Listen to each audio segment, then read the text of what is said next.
Welcome back to Copper Star Precision, the channel dedicated to getting you more points in your competitive matches. We are still going over the September 2024 NRL22 Course of Fire. This is stage 4. If you're liking these videos, don't forget to head down in the comments, let me know, like this video, and subscribe to this channel. All right, well, we got two buckets, 5 gallon, 2 bucket, 5 gallon and 2 gallon bucket, with a KYL rack at 40 yards and a single target at 70 yards, 2-inch. Relatively generous, 0.8 of a mil wide. Shouldn't be too terrible. This is the bonus stage, so you get bonus points, but remember, no amount of bonus time will make up for missed shots. And really, it's pretty simple. Start signal, 5 gallon bucket.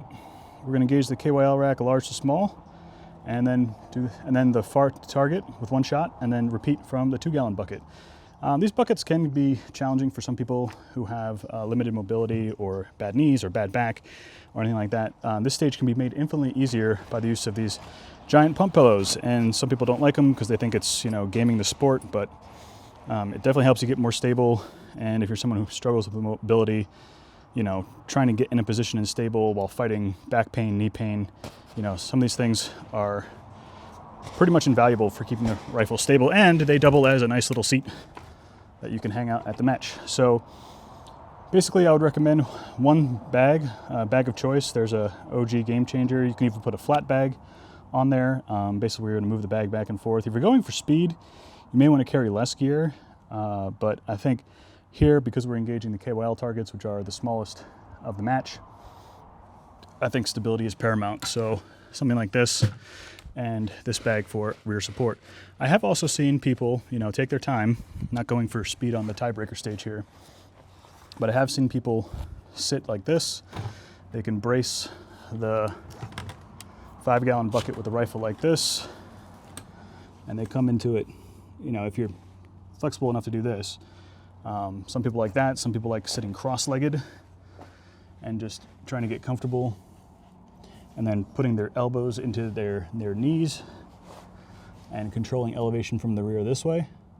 This can be very stable, you know, and can be relatively more comfortable. It all depends on you, what you find comfortable. I like more points of contact, more support, so that's what I'm going to do. But, you know, a 5 gallon bucket and a 2 gallon bucket are easy enough to find if you don't have one already.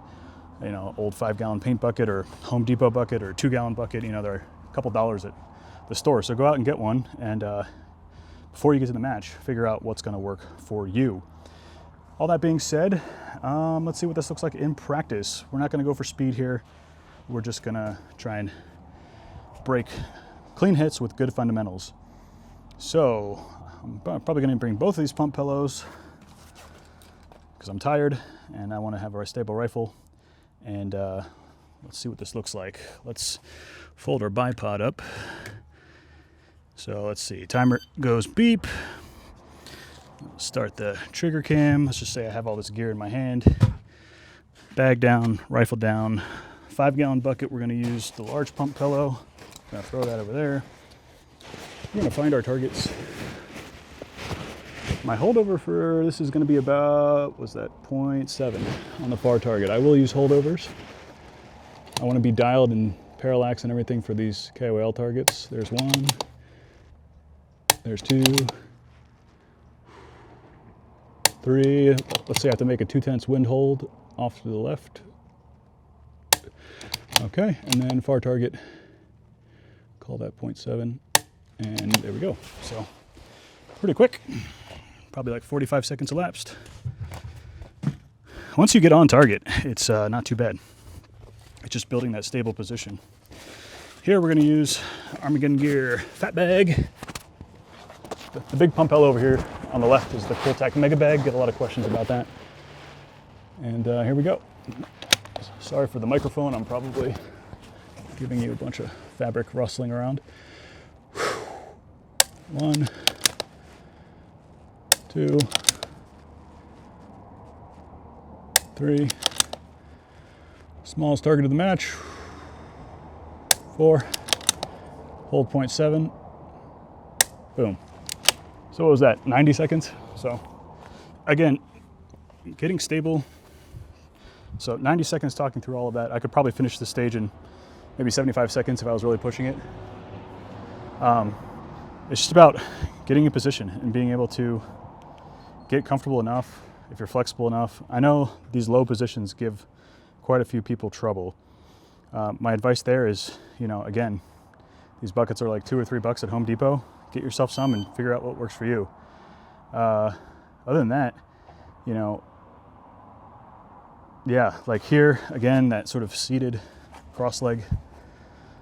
If your lower back is healthy enough, you know, can be relatively comfortable. Or maybe you want, you know, something crazy, like you want a big back. This isn't very stable, but if you can't get down into these low positions, you could do something pretty crazy like this, where you're at a high kneel.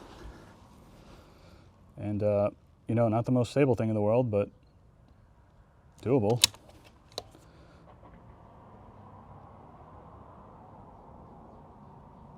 Yeah, pretty wobbly. You got to time the wobble there, but if you can't get down to those low positions, you have to adapt accordingly.